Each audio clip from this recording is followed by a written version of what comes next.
નમસ્કાર. ચાલો આજે વાત કરીએ ભારતની એક એવી સફરની જેનું ભવિષ્ય જમીન પર નહીં પણ સમુદ્રની લહેરો પર લખાઈ રહ્યું છે. અને આ એક એટલું મોટું વિઝન છે જેને સમજવું ખૂબ જ જરૂરી છે. $30 ટ્રિલિયન. જી હા, આ કોઈ નાનો સૂનો આંકડો નથી. આ તો ટાર્ગેટ છે ભારતને 2047 સુધીમાં એક વિકસિત રાષ્ટ્ર બનાવવાનો. પણ સવાલ એ થાય કે આટલા મોટા લક્ષ્ય સુધી પહોંચીશું કઈ રીતે? અને જવાબ છે સમુદ્ર. જી હા, ભારતનું ભવિષ્ય જમીન કરતાં કદાચ વધારે દરિયા સાથે જોડાયેલું છે. અને સાચું કહું તો આ કોઈ ચોઇસ નથી, આ તો એકમાત્ર રસ્તો છે.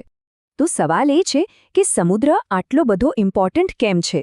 ચાલો સૌથી પહેલાં એ જ સમજીએ કે ભારતની આર્થિક મહત્વાકાંક્ષા માટે સમુદ્ર કેમ એની બેકબોન એટલે કે કરોડરજ્જુ સમાન છે.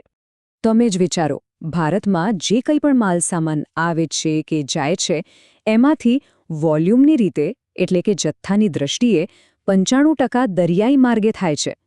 મતલબ સાફ છે, આપણા બંદરો અને જહાજો આપણા દેશની ઇકોનોમી માટે ધમનીઓ જેવું કામ કરે છે. જો એ ધીમા પડ્યા તો આખો દેશ ધીમો પડી જાય. અને જો આ બધી ખાલી ભવિષ્યની વાતો નથી, કામ તો ક્યારનું શરૂ થઈ ગયું છે અને એના પરિણામો પણ હવે દેખાવા લાગ્યા છે. જરા પાછલા 10 વર્ષ પર નજર કરીએ તો આપણા બંદરોની કેપેસિટી લગભગ ડબલ થઈ ગઈ છે. સીધો મતલબ એ કે આપણે હવે પહેલાં કરતાં બમણો સામાન હેન્ડલ કરી શકીએ છીએ. આ કોઈ નાનો સૂનો સુધારો નથી, આ તો એક બહુ મોટી છલાંગ છે.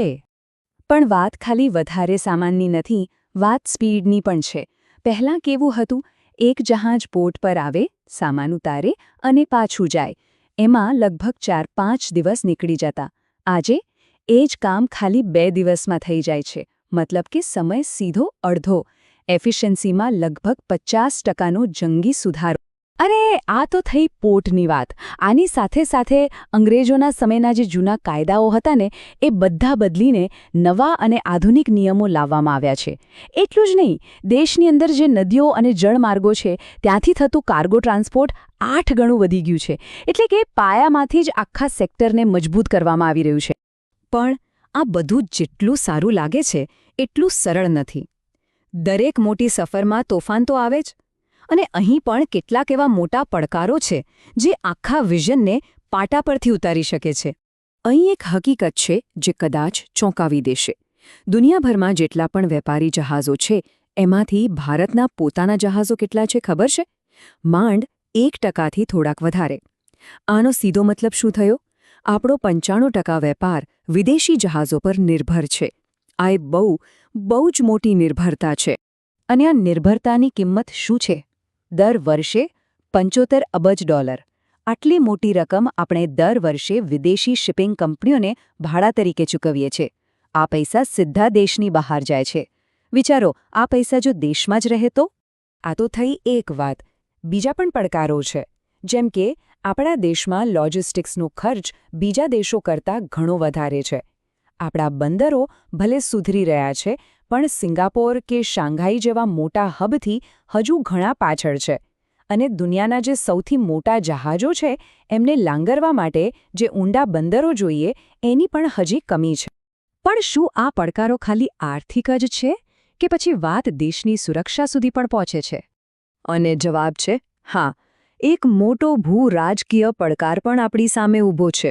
હિન્દ મહાસાગરમાં ચીન જે રીતે પોતાના બંદરોનો એક નેટવર્ક બનાવી રહ્યું છે, જેને સ્ટ્રિંગ ઓફ પર્લ્સ તરીકે ઓળખવામાં આવે છે, એ ભારત માટે એક સ્ટ્રેટેજિક ચિંતાનો વિષય છે.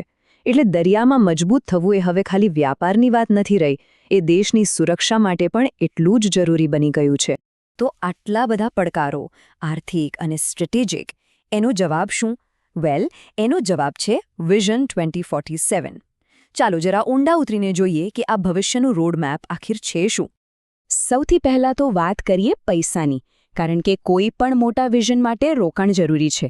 અને અહીં વાત થઈ રહી છે 80 લાખ કરોડ રૂપિયાની. જી હા, આગામી 2 દાયકામાં આટલું જંગી રોકાણ કરવાનું પ્લાનિંગ છે. શેના માટે?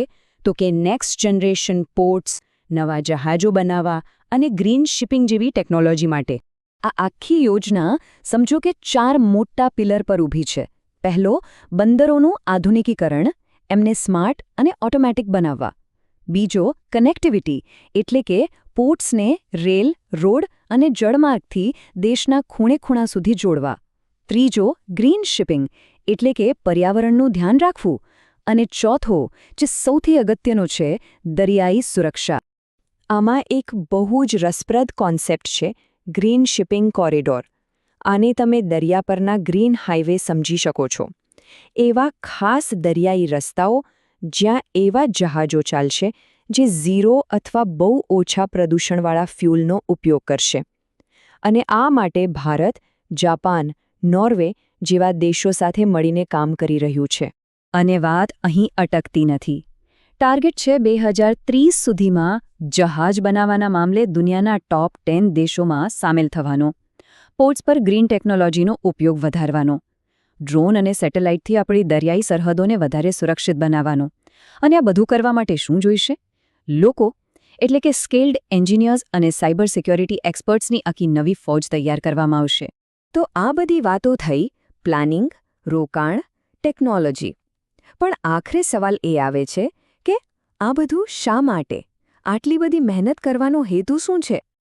જો એક લાઇનમાં કહેવું હોય તો આ બધાનો અંતિમ ધ્યેય એક જ છે, ભારતને એક ગ્લોબલ મેરીટાઈમ હબ બનાવવું.